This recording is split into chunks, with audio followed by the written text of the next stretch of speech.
فَإِن تَوَلَّوْا فَإِنَّ اللَّهَ عَلِيمٌ بِالْمُفْسِدِينَ۔ پھر اگر یہ نصارہ مقابلے میں نہ آئیں تو اللہ تعالیٰ ایسے مفسدوں کو خوب جانتا ہے۔ اب یہاں اللہ تعالیٰ نے انہیں مفسد یعنی فساد برپا کرنے والے کہہ دیا ہے۔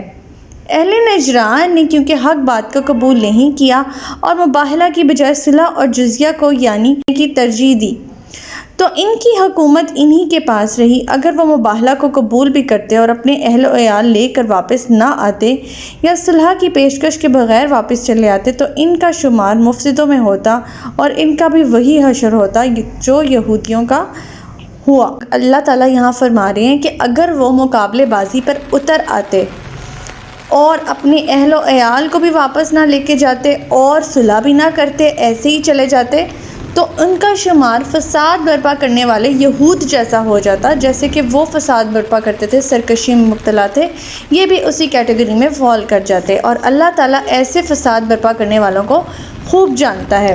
آیت نمبر 64، قُلْ يَا أَهْلَ الْكِتَابِ تَعَالَوْا إِلَىٰ كَلِمَةٍ سَوَاءٍ بَيْنَنَا وَبَيْنَكُمْ أَلَّا نَعْبُدَ إِلَّا اللَّهَ وَلَا نُشْرِكَ بِهِ شَيْئًا وَلَا يَتَّخِذَ بَعْضُنَا بَعْضًا أَرْبَابًا مِّن دُونِ اللَّهِ فَإِن تَوَلَّوْا فَقُولُوا اشْهَدُوا بِأَنَّا مُسْلِمُونَ۔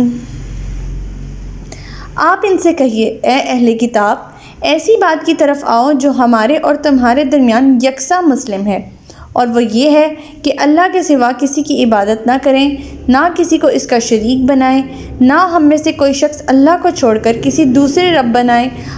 اگر وہ اس بات سے منہ موڑیں تو ان سے کہیے کہ گواہ رہو کہ ہم تو اس کے فرمانبردار ہیں۔ یہاں اللہ تعالیٰ فرما رہے ہیں کہ ہر پیغمبر نے اللہ تعالیٰ کی وحدانیت کا ہی پیغام دیا ہے، مطلب ہر مذہب جو ہے وہ ایک توحید پر ہی اس کا بیسک جو عقیدہ ہے وہ ہے۔ بعد میں لوگوں نے جو ہے وہ اپنے عقائد کر لیے، اپنے جو ہے وہ معبود اللہ تعالیٰ کے سوا بنا لیے۔ ہر الہامی کتاب میں اس بات کا ذکر موجود ہے کہ اللہ تعالیٰ ہی الہ ہے اور اس کے سوا کوئی الہ نہیں۔ بعد میں لوگوں نے کلمہ توحید میں کئی طرح سے جو ہے وہ آمیزش کی، حق اور باطل کی مکسنگ کی، اور اللہ تعالیٰ کے مقابلے میں بہت سے معبود بنا دیے۔ اللہ تعالیٰ یہاں فرما رہے ہیں کہ کیونکہ یہ بات توحید کا جو عنصر ہے وہ ہر کتاب میں یکساں ہے، تو آؤ ہم اس بات پہ متفق ہو جاتے ہیں اور اللہ تعالیٰ ہی کو اپنا الہ مانتے ہیں، اس کے سوا کسی کی عبادت نہیں کرتے اور نہ ہی اس کے سوا کسی کو شریک ٹھہراتے ہیں۔ اور اگر وہ لوگ اس بات پر آمادہ نہ ہوئے تو آپ انہیں ان کے حال پر چھوڑ دیجئے اور ان سے کہہ دیجئے کہ ہم تو فرمانبردار ہیں۔ آیت نمبر 65، یا اہل الکتاب لم تحاجون فی ابراہیم وما انزلت التوراۃ والانجیل الا من بعدہ افلا تعقلون۔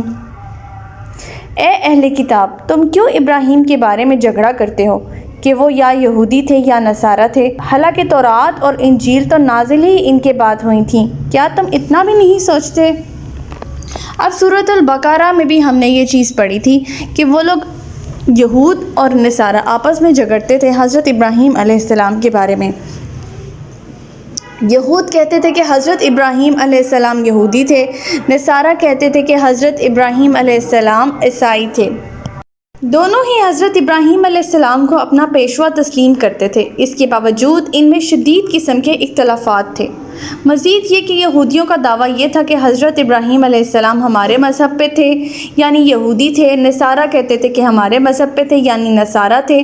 اللہ تعالیٰ نے انہیں فرما دیا، عقل کے اندھو، یہودی وہ ہیں جو تورات کے متبع ہونے کا دعویٰ کرتے ہیں اور نصارہ وہ ہیں جو انجیل کے متبع ہونے کا دعویٰ کرتے ہیں۔ یعنی یہود کیا کرتے ہیں؟ وہ تورات کی اتباع کرتے ہیں، اس کی پیروی کرتے ہیں ظاہری طور پہ، بعد میں انہوں نے جو تحریف کر ڈالی وہ الگ بات ہے۔ اور انجیل کی کون پیروی کرتے ہیں؟ نصارہ۔ اب یہ دو کتابیں اللہ تعالیٰ فرما رہے ہیں کہ نازل ہی حضرت ابراہیم علیہ السلام کے بعد ہوئی ہیں، تو کس طرح سے وہ یہودی یا نصارہ ہو سکتے ہیں؟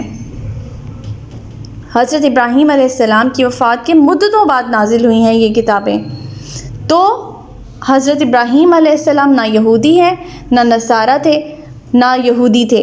حضرت ابراہیم علیہ السلام مسلم تھے، اور اللہ تعالیٰ نے جب بھی حضرت ابراہیم علیہ السلام کا ورڈ یوز کیا ہے ان کے دین کے متعلق، اللہ تعالیٰ نے حنیفا مسلمان، ہم نے سورۃ البقرہ میں بھی پڑھا تھا اور ہم آگے بھی انشاءاللہ تعالیٰ اس کے بارے میں پڑھیں گے۔ تو ہمارا آج کا سبق یہیں تک تھا۔ اللہ تعالیٰ سے دعا ہے کہ اللہ تعالیٰ ہمیں قرآن پاک کی تعلیمات پر عمل پیرا ہونے کی توفیق عطا فرمائے۔ اللہ پاک ہمیں ہدایت دے کہ جس کے بعد گمراہی نہ ہو۔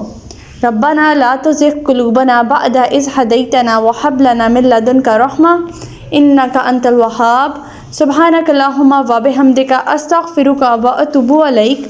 السلام علیکم ورحمۃ اللہ وبرکاتہ۔